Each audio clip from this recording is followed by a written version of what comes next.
guys with multiple threes made by the Jazz. 6 guys. 114 to 89. Rudy Gobert finishes with 18 points and 9 rebounds. Jordan Clarkson off the bench goes for 18. Bogdanovich goes for 15. And the Lakers drop their 4th game in a row. They are now 22 and 11. The Jazz 26 and 6, best record in the NBA. Let's hear from Frank Vogel. He's speaking with Mike in the media. Zoom. Hey, Frank, starting in the first half, what were you seeing from Utah and the looks they were getting from 3 compared to what you had scouted against and what the game plan was?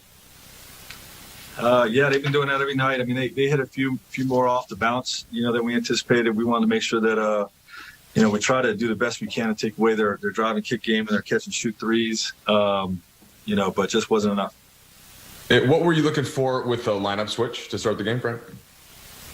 Just to give us a little more diverse offensive attack, playing through the ability to play through Keith a little bit in the post. Having a ball handler out there with Braun was something that we really wanted to do after the overtime game the other night. So Talon or Alex was out there the whole night with him, and just giving us a little bit of a fresh look, a different look after losing 3 in a row. Okay, we'll start off with Kyle Goon, please. Hey, Frank. Didn't ask you pregame, but is Dennis still set to come back for you guys on Friday? Are you still hoping for that? And what might be the process to get him acclimated? Yeah, it's still possible that that he plays Friday. We're still hopeful that he clears his protocols. Okay. Second part of your question. I'm sorry. Oh, I think that was it. Dan Wakey, please. Hey, Frank. Obviously, if Dennis is able to come back, it'll give you guys a little more punch. I think this is what Kyle was trying to ask too. What's sort of the hope adding that kind of a player can be to obviously a group that's kind of looking for a lot of different stuff right now? Well, Dennis carries a big load for us. He's a big minute guy that really moves the needle for us on the defensive end with his containment and pressure, sets a tone for us. And obviously, the versatility he brings to the table offensively with the ability to bring the ball up and have another ball handler alongside Braun, but also carry the scoring load as well. I think we missed him on both sides of the ball. Dave McMenamin, please. Frank, obviously, we know that you're missing 2 starters, but how do you view the Jazz as an opponent compared to all the other teams you played this year in terms of how strong they are? Yeah, they're the hottest team in the league, and nobody's playing as well as the Utah Jazz in the NBA right now. Just the way they're shooting the ball, the way they're connected defensively, the continuity, the bump that they're getting by having the same team come back. All those things are playing out well. Coach Quinn Snyder's doing a phenomenal job with them, and they're playing like the best team in the league right now. Okay, we'll just take a couple more, Frank. Claudia Jestro, please. Frank, at the end of the third quarter, LeBron was the only player to be in double figures, and the Jazz were out-rebounding you. What was holding your team back tonight, besides Utah being so good? Yeah, we just didn't play well enough. We didn't guard the three-point line well enough, and we didn't answer back. We had a 17-point offensive third quarter, which really limited with what we're trying to do in terms of answering back with that three-point attack. Thank you. All right, and last question, Leonardo Torres, please. Hi, Coach. It's Leonardo Torres from Peru. On this losing streak, what has disgusted you the most about the team? Nothing's disgusted me. I love our guys. We're competing. We're grinding. We're staying together. We're shorthanded, and a tough part of our season. But we know it's a marathon, and our group's staying connected and ready to compete again on Friday night. Try to turn this thing around, but very confident in our group.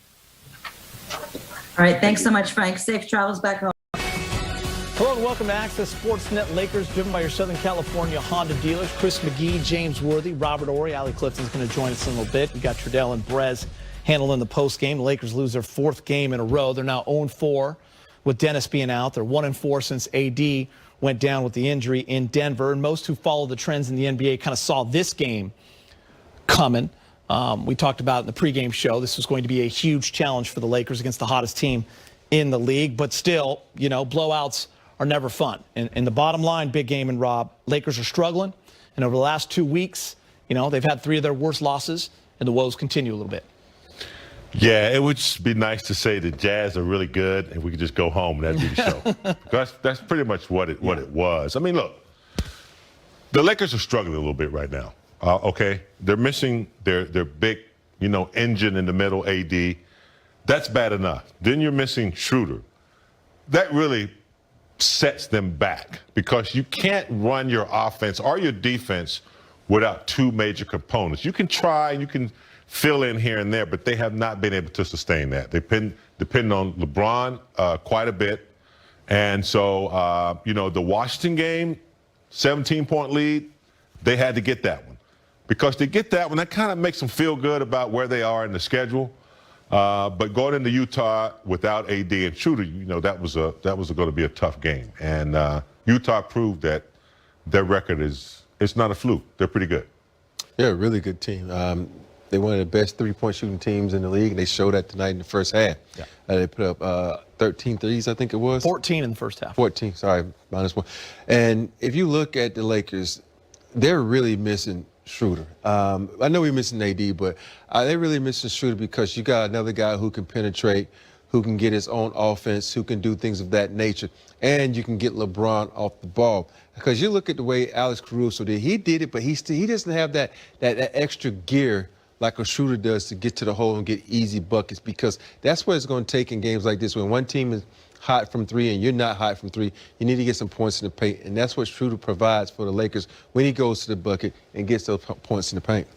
And we do want to give credit where credit is due, as you both alluded to. The Utah Jazz are playing great basketball. They have the best record in the NBA. In the last 24 games, guys, they're 22-2. And just the last couple of nights, in their last 2 games, they've hit 53s. And tonight, in that category, the Lakers were minus 42 in threes made.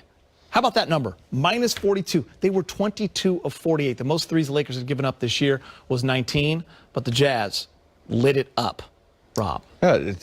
Everybody. Think about it. Conley came out, and he was 4 for 4 in the first half. And this is with Donovan Mitchell not hitting threes in the first half. You got Bogdanovich, you got other guys on the team who are stepping up, knocking down threes. And if you think about it, the Lakers were playing good defense, but when sometimes better offense is better than better defense. And so they came out, they was knocking down threes. But what impressed me the most is you watch teams sometimes, but when they play your team, you really watch them. The ball movement, the continuity they had, the precision they had in the offense. When they came off a screen and roll, they attacked. They didn't hesitate or doing those things that guys like to hold a guy up. They attacked over the top to Rudy Gobert or out for a 3. They were precise and sharp. Rob brings up a great point, James. When you look at the ball handlers they have and Donovan Mitchell and the speed that they have, Mike Conley, crafty guys, Jordan Clarkson, they can run high pick and rolls, but they will attack you and they will move the ball. It's a really unselfish team and a great passing team. And that ball moves. They'll skip pass. They'll set back screens, open up a guy on the weak side for 3. They know what they're doing. And listen, we talked about in the pregame show, consistency with your personnel and your coach in Utah is clicking. Well, the one word you just mentioned is coach, because he's been looking at what he needs to do to make this team championship ready. They've always been decent, good regular season team. In comes Conley, takes a little pressure off of Donovan, and so he implemented. Continues, and I know that's a strong word, but when you look at this team, dead last in February in the NBA, and look at them by month. This team was shooting 42%, 13 made per game in December. January, 11.5, shooting 37%. I mean, remember, for a couple of months, they were one of the best Lakers shooting teams we have seen, especially statistically, and a top 3 shooting team in the league. But then February, it has dropped off big time, only making 9 per game and 29%. You look again tonight, 8 for 33, Rob. Minus 42 in that category, just not going to get it done. But I think it stems from a lot of what you talked about.